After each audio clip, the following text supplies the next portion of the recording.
아주 먼 옛날에 토끼와 거북이가 누가 더 빠른가 달리기를 했습니다. 누가 이겼을까요?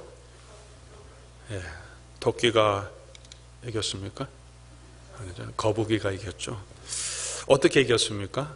토끼가 너무 잘 달리다가 너무 잘 달리고 거북이가 뒤로 떨어져 있는 걸 보니까 마음이 느긋해져서 나무 밑에 잠자다가 그 사이에 꾸준하게 걸어갔던 거북이가 이겼다는 이야기입니다. 이 이야기의 교훈은 우리가 꾸준해도 좀 부족하더라도 꾸준한 것이 중요하다. 끝까지 꾸준하게 걸어가는 사람이 승리한다는 교훈을 우리에게 주고 있습니다.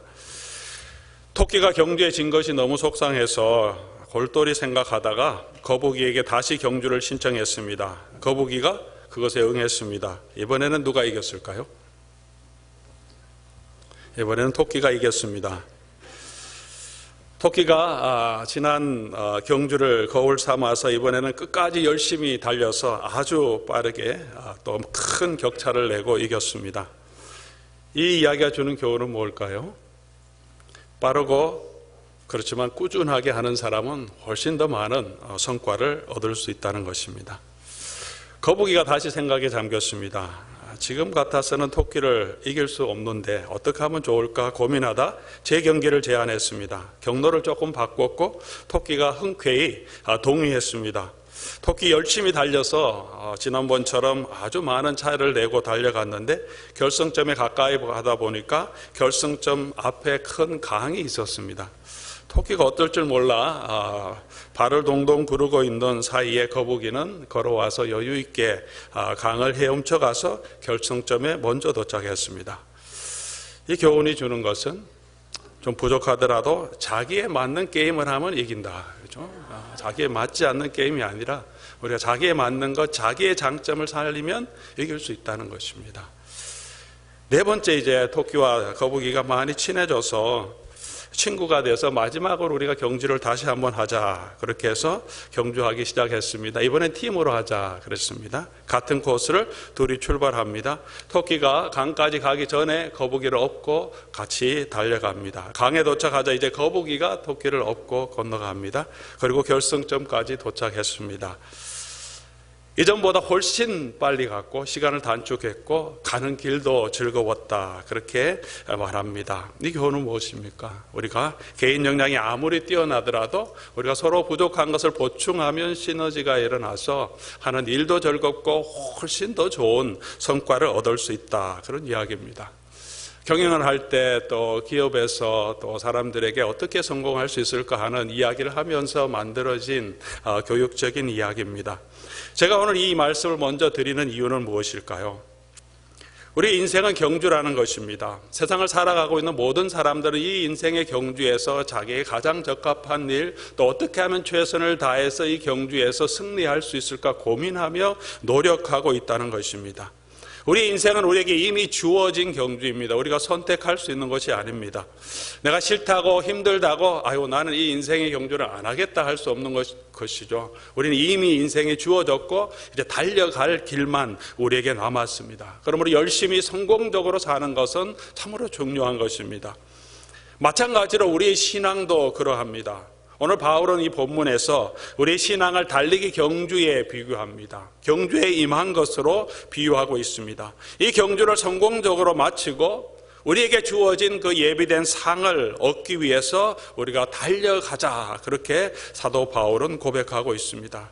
오늘 우리는 우리 신앙의 경주의 베테랑이고 먼저 갔던 믿음의 아주 귀한 용사였던 우리 사도 바울의 말씀을 통하여서 오늘 우리에게 주어진 신앙의 경주를 어떻게 달려갈 수 있을지, 이 신앙의 경주에서 우리가 어떻게 하나님이 부르신 그 부름의 상을 받고 승리할 수 있을지, 오늘 그 신앙 승리의 비결을 함께 이 말씀을 통해서 살펴보려고 합니다. 먼저 우리가 생각해야 될 것은 우리가 어떤 상황에 있는 것인지를 바로 알 필요가 있다는 것입니다. 오늘 12절 말씀은 이렇게 사도 바울이 말합니다. 내가 이미 얻었다 함도 아니고 온전히 이루었담도 아니라 오직 내가 그리스도 예수께 잡힌 바 된 그것을 잡으려고 달려가노라.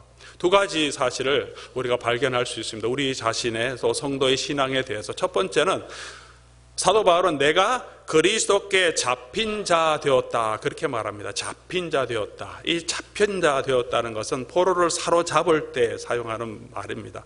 사도 바울은 자신이 그리스도에게 완전히 사로잡힌 자로 그렇게 표현하고 있습니다. 잡혀서 신앙생활을 하고 있는 것입니다. 우리가 사도 바울의 삶을 돌아보면 여러분 잘 아시다시피 자기가 원해서 이 신앙의 길을 걸어갔고 자기가 원해서 사도가 된 것이 아닙니다. 그가 가는 길의 방향을 완전히 하나님께서 붙잡아서 그를 변화시키셔서 예수 그리스도의 사도로, 이방인의 사도로 하나님께서 그를 붙들어 강제로 잡아서 하나님께서 사용하셨습니다. 저항할 수 없는 은혜로 그를 붙드셨습니다. 바울은 정말 똑똑하고 확신에 찬 청년이었습니다. 사내들인 장로들에게도 당당히 가서 큰 소리치면서 이 예수 그리스도를 따르는 사람을 다 잡아서 가두어야 된다고 주장했고 그 권리를 받아서 다메섹까지 가던 사람이었습니다. 자신은 율법의 지식에 있어서 거의 완전했고 행동에 있어서도 누구 앞에서든지 부끄럽지 않은 그런 당당한 젊은이였습니다. 그렇게 패기 있고 당당하게 잘 나가던 그를 예수님께서 거꾸로 떨으셨습니다. 그를 땅에 넘어지게 하셨습니다. 당황하고 부끄럽게 하셨습니다. 아무것도 할 수 없어서 주변에 있는 옆에 있던 사람들이 손을 부축해서 다메섹으로 들어갈 수밖에 없게 하셨습니다.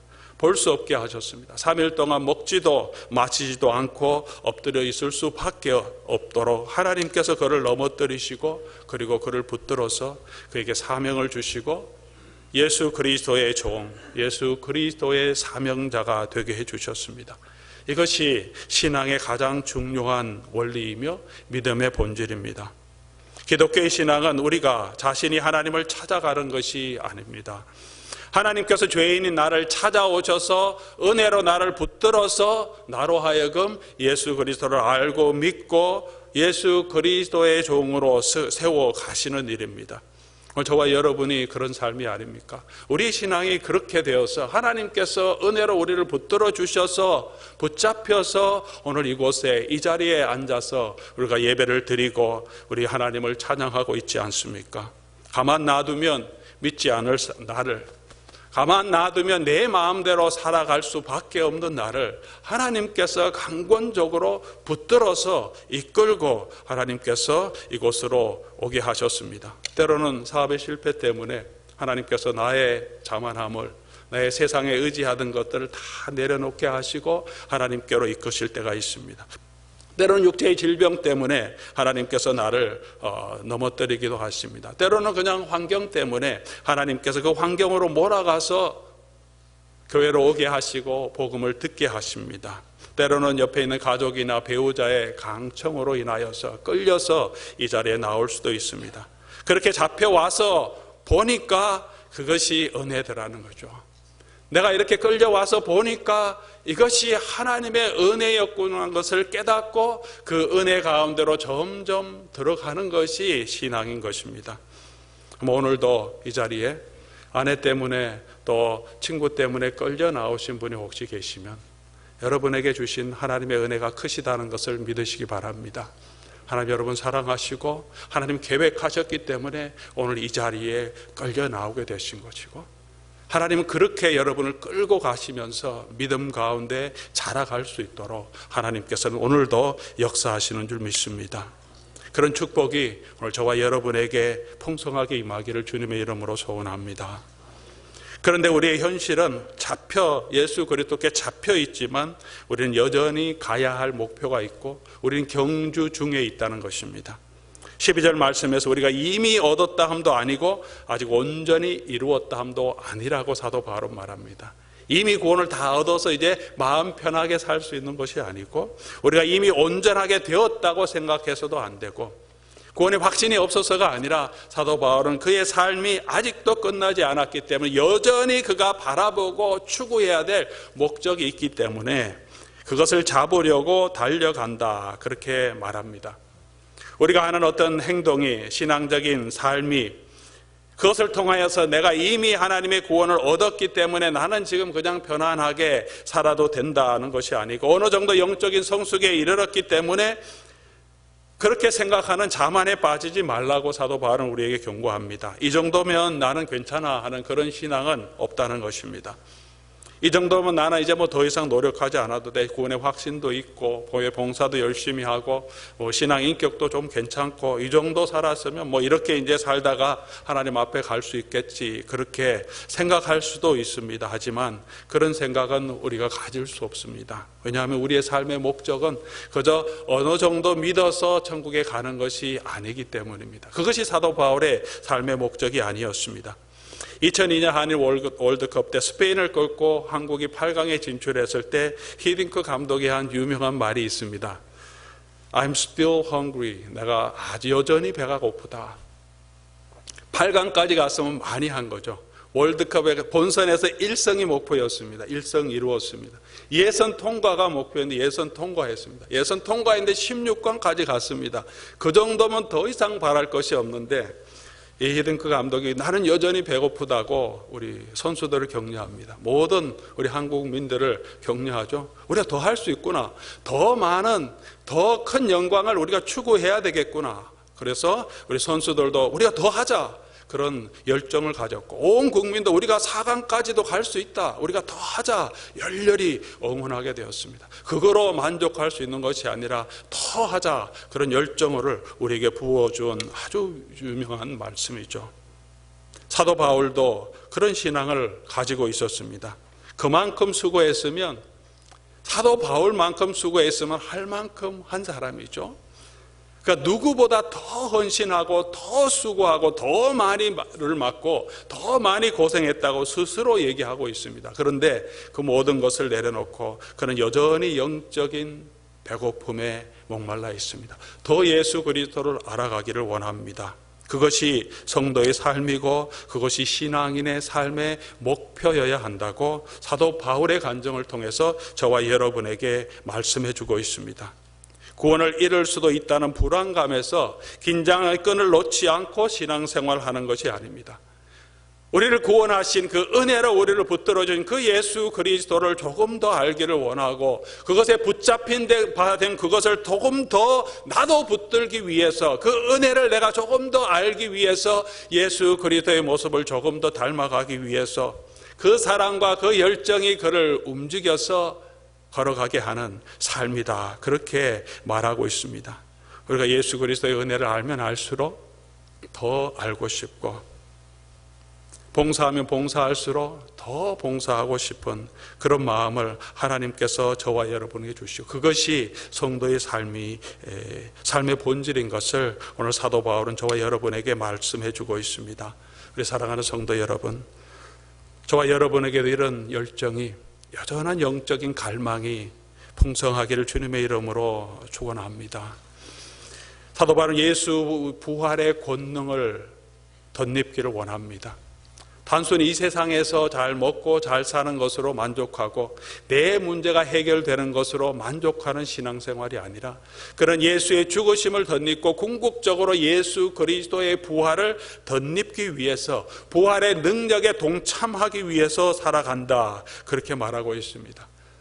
예수 그리스도의 부활에 동참한다는 것은 예수 그리스도께서 가지고 있던 그 영광, 죽음을 이기신 그 영광과 함께 예수님이 가지고 계셨던 그 온전한 성품에 그도 완전하게 변화되어서 예수님처럼 되고 싶다는 그런 소망을 표현하고 있습니다.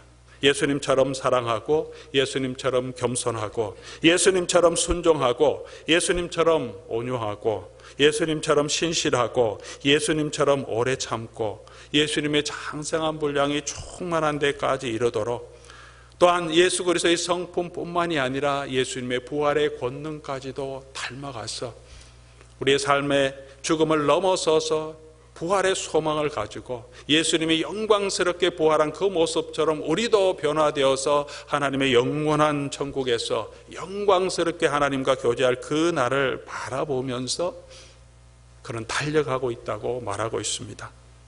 그것이 하나님께서 위에서 부르신 부름의 상입니다.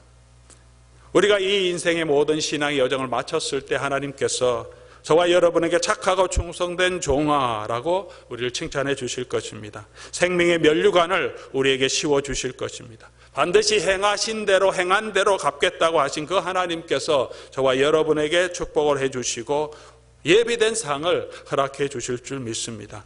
우리 신앙의 경주는 아직 끝나지 않았습니다. 이제 시작되었고 그 하나님께서 저와 여러분과 함께 하시기 때문에 반드시 우리가 이 길을 끝까지 가야 할 텐데, 우리가 앞을 바라보고 하나님께서 우리에게 베풀어 주신 그 상을 바라보고 계속해서 달려갈 수 있는 저와 여러분 될 수 있기를 주님의 이름으로 축원합니다. 그럼 어떻게 달려야 하는지 사도 바울은 13절에 이렇게 말하고 있습니다. 오직 한 일, 뒤에 있는 것은 잊어버리고 앞에 있는 것을 잡으려고. 뒤에 있는 것은 잊어버리고 앞에 있는 것을 바라보고 그것을 잡으려고 달려간다, 그렇게 말합니다. 우리 신앙생활 가운데 특별히 계속해서 영적인 갈망을 가지고 영적인 배고픔을 가지고 신앙생활을 해갈 때 뒤에 있는 것은 잊어버려야 한다, 그렇게 말합니다. 사도 바울이 그렇게 했다고, 그렇게 하려고 노력했다고 말합니다. 그것이 사도 바울이 행하는 신앙의 스트러글, 싸움이었고 이 신앙 경주의 방법이었습니다. 시합 중일 때 우리가 뒤를 돌아볼 수는 없죠. 달리기 경주할 때 자꾸 뒤를 돌아보면 속도가 늘어집니다. 넘어질 수 있습니다. 앞만 보고 끝까지 전력 질주해야 합니다. 게임을 할 때도 마찬가지입니다. 전반전 끝났다고, 전반전에 잘했다고 그것에 빠져서 후반전에 안이하게 플레이를 하면 뒤집어질 수가 있죠. 전반전에 아주 못했다고 게임이 끝난 것이 아니기 때문에 아직 후반전이 남아있기 때문에 끝까지 다 해야 합니다. 미국 농구 게임을 볼 때도 쿼터가 4쿼터까지 있는데 4쿼터에 20점 차이가 나더라도 4쿼터에 뒤집어지는 경우도 있습니다. 뒤집는 경우도 있습니다. 게임은 아직 끝나지 않았기 때문에 우리가 뒤에서 전에 했던 것들을 바라보고 낙심하지도 말고, 전에 지나갔던 그것들을 붙들고 내가 자만하지도 말고 만족하지도 말라고 합니다. 오늘 우리가 지난주에 생각해 보았던 것처럼 사도 바울이 그 전에 했던 자기의 출신, 자기가 이루었던 업적, 이런 모든 것들은 뒤에 지나간 것이라고 말합니다. 그것을 붙들고 자랑하지 않습니다. 오히려 그것들이 예수 그리스도를 알아가는데 장애물이 된다고 그런 해로 배설물처럼 여깁니다. 신앙적으로 내가 한 수고도 헌신도 우리가 돌아보지 말아야 합니다. 사도 바울이 그리스도를 위해서 한 모든 수고, 고난도 그는 자랑거리로 삼지 않는다고 말합니다. 그것까지도 뒤에 있는 것은 잊어버리고 앞을 바라보고 나아가고 있다고 말하고 있습니다. 우리가 복음을 위하여서 수고하고 헌신한 것이 많으면 많을수록, 내가 희생한 것이 많으면 많을수록 우리는 자꾸 그것을 생각하게 됩니다. 내가 이만큼 수고했는데, 내 이만큼 고생했는데 그것을 좀 알아줬으면 좋겠다는 마음이 자꾸 생깁니다. 나이가 들면 들수록 그런 인정받고 싶은 마음이 자꾸 생기죠. 인간적으로도 그렇습니다. 자꾸 나이가 들면 들수록 이때까지 내가 했던 것을 자꾸 이야기합니다. 내가 옛날에 이렇고 이런 걸 이렇게 했다. 왜 그런 이야기를 합니까?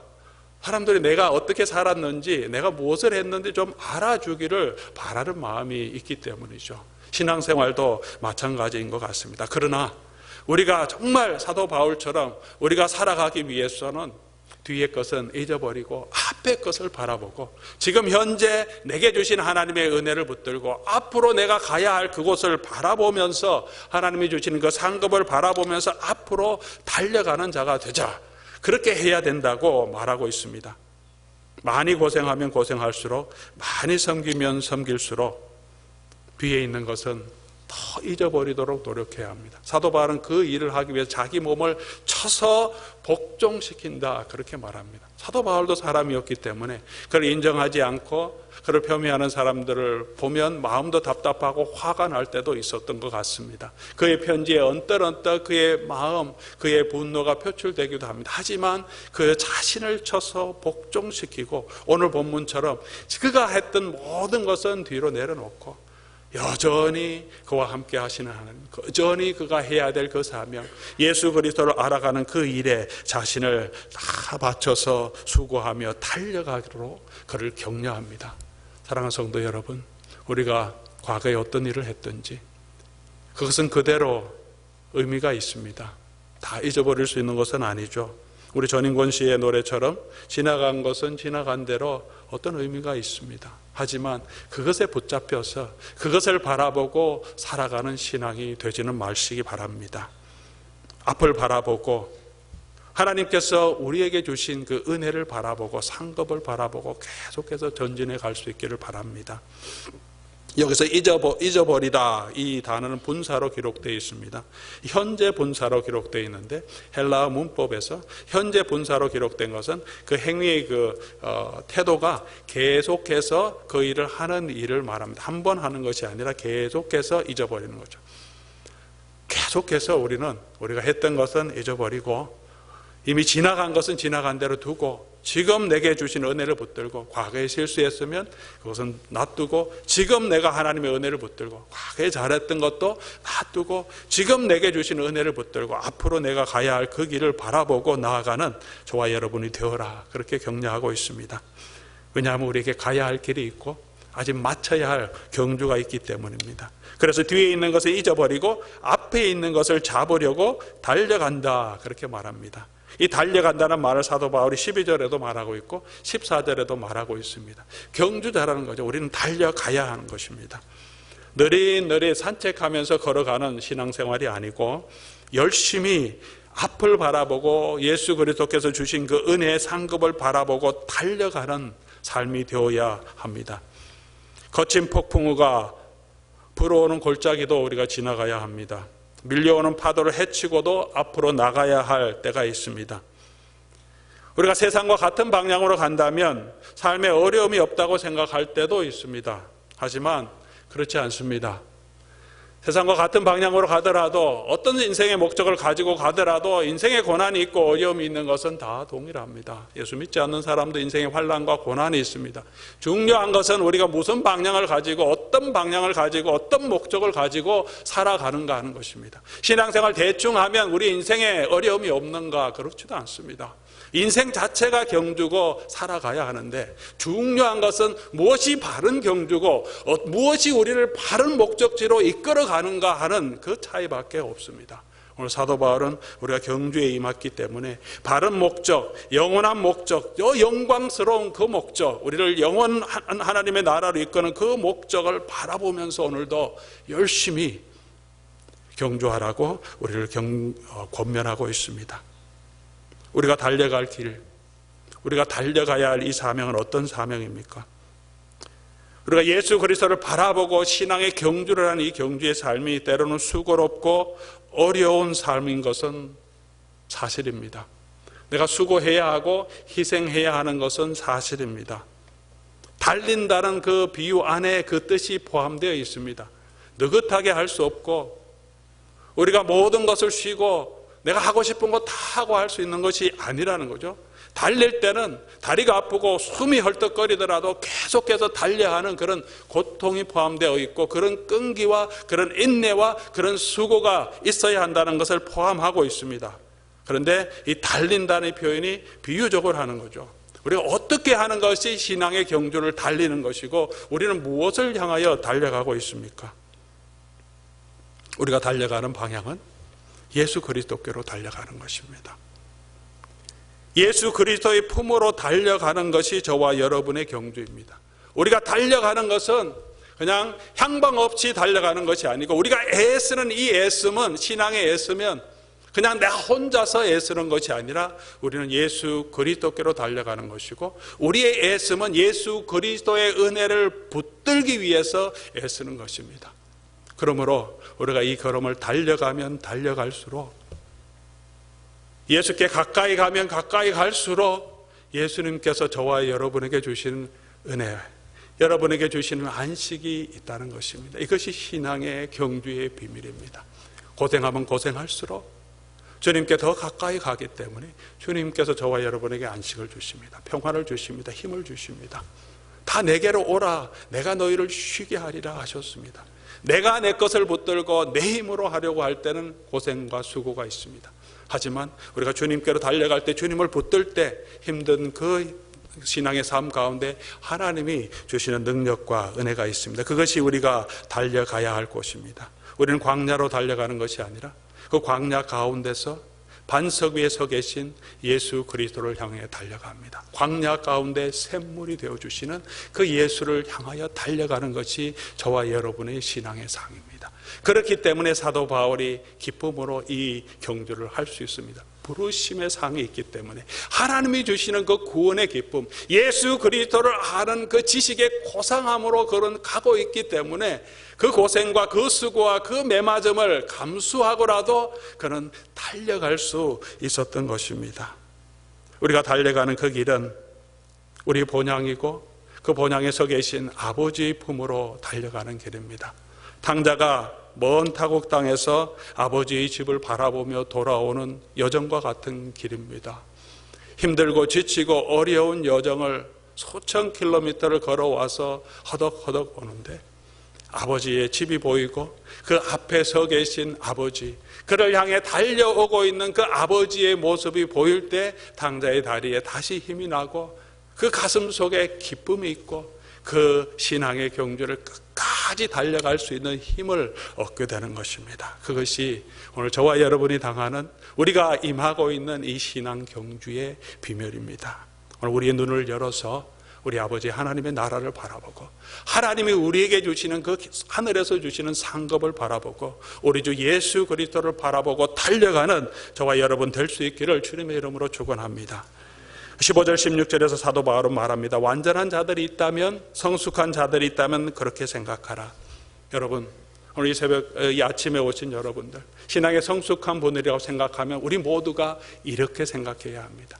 우리가 어느 곳에 있든지 어느까지 이르렀든지, 우리가 신앙에 지금 처음 신앙을 하고 신앙생활을 시작하고 있든지, 여전히 신앙에 연약해서 스트럭을 하고 있든지, 아니면 신앙의 성숙한 가운데 있든지, 어느 곳에 이르렀든지 우리의 자세는 동일해야 된다고 저와 여러분에게 권면해 주고 있습니다. 오늘 우리에게 주신 이 신앙의 경주를 끝까지 달려서 하나님이 우리에게 베풀어 주시는 그 하늘에서 부른 그 상을 누리고 즐거워하는 저와 여러분 될 수 있기를 바랍니다. 또한 그 길 갈 때 주님께서 저와 여러분을 붙들어 주시고 위로해 주시고 우리 안에 힘을 주셔서 이 일을 기쁨으로 감당하게 하실 것입니다. 우리 오늘 이 시간 다 같이 우리 찬양을 하나 하며 함께 합심하는 기도를 하나님 앞에 드리기를 소원합니다.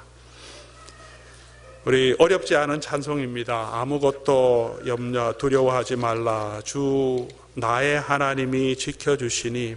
새로운 찬양이기도 하겠지만 또 쉽게 따라 부를 수 있는 그런 곡입니다. 우리를 감싸는 것들, 내가 할 수 있겠나 하는 두려움이 우리 가운데 많이 있습니다. 때로는 낙심하고 절망하신 분도 계실 줄 믿습니다. 하지만 우리 하나님께서 우리와 함께 하시고 우리 하나님께서 우리의 산성이 되어주시기 때문에 우리가 이 일을 감당할 수 있을 줄 믿습니다.